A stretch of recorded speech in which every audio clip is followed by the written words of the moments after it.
A person's greatness is determined by their thoughts.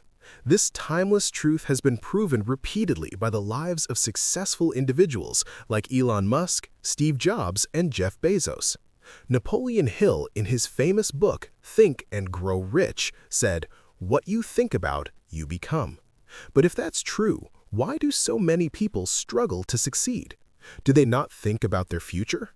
Do they fail to see their own potential? Today's story will uncover the answers to these questions and teach you a powerful lesson along the way.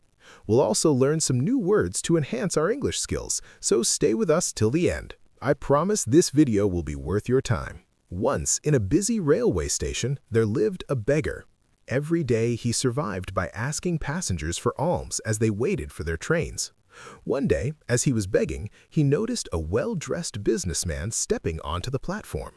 Seeing his expensive suit and confident posture, the beggar thought, "This man must be really rich. If I ask him for money, he'll surely give me a generous amount." With this hope, the beggar approached the businessman and stretched out his hand. But instead of giving him money, the businessman looked at him and asked, "Do you always just take from others? Have you ever given anything to anyone?" The beggar was startled. He had never heard such a question before. Confused, he replied, "Sir, I'm just a beggar. I survive by asking for alms. I have nothing to give to anyone." The businessman smiled slightly and said, "If you believe you have nothing to give, then you also have no right to ask for anything. I am a businessman. I believe in exchange. If you can offer me something, I can give you something in return. But if you have nothing to give, I cannot give you anything either."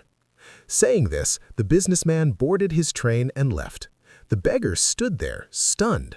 He kept replaying the businessman's words in his mind.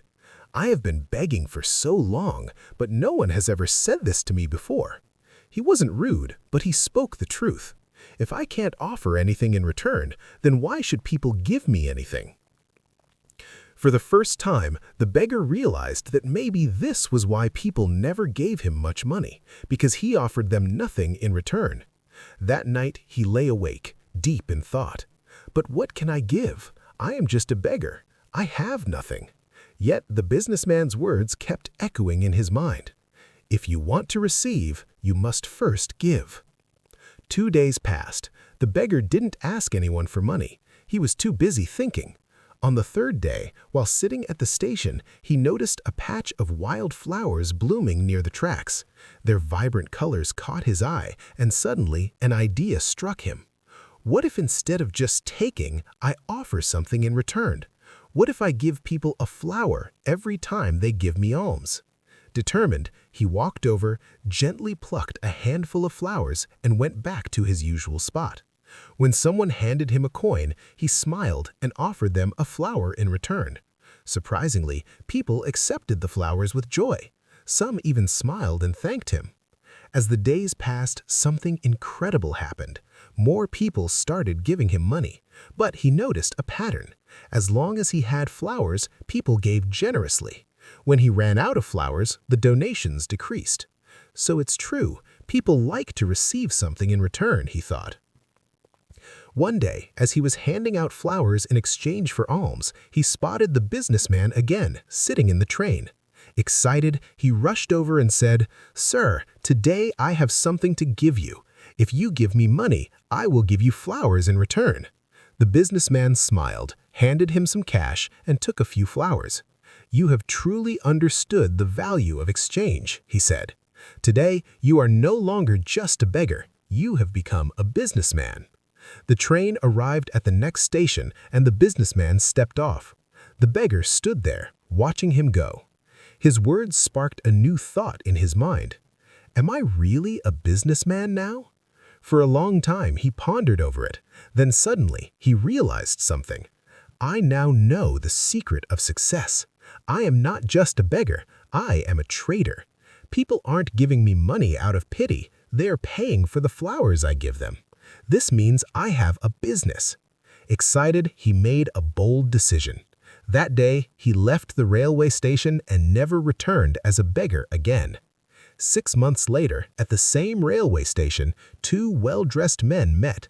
They exchanged a handshake, but one of them had a curious look. "Do I know you?" one man asked the other. He smiled and replied, "Yes, we've met twice before, right here, on this very train." The first man frowned, trying to remember. Then his eyes widened in surprise. "Wait, you're the beggar, the one I refused to give money to, and then later I bought flowers from you?" The former beggar laughed. "Yes, that was me. But today, I am no longer a beggar. I run a successful flower business, and I'm traveling to expand it further." The businessman was astonished. "That's incredible. What changed?" The flower seller smiled. "You taught me one of life's greatest truths. We only receive when we give." That day, I realized that I was never really a beggar. I was a trader all along. I just had to see myself that way. The two men shook hands again, now as equals. Then they boarded their trains, heading towards their respective futures. Life is shaped by how we see ourselves. If you believe you are small, you will remain small. But if you recognize your inner potential, you can achieve greatness. So don't limit yourself. See yourself as strong, capable, and successful. Because when your thoughts change, your future changes. If you like this story, give it a thumbs up, a comment below on what you learned, and share it to inspire others. See you in the next story.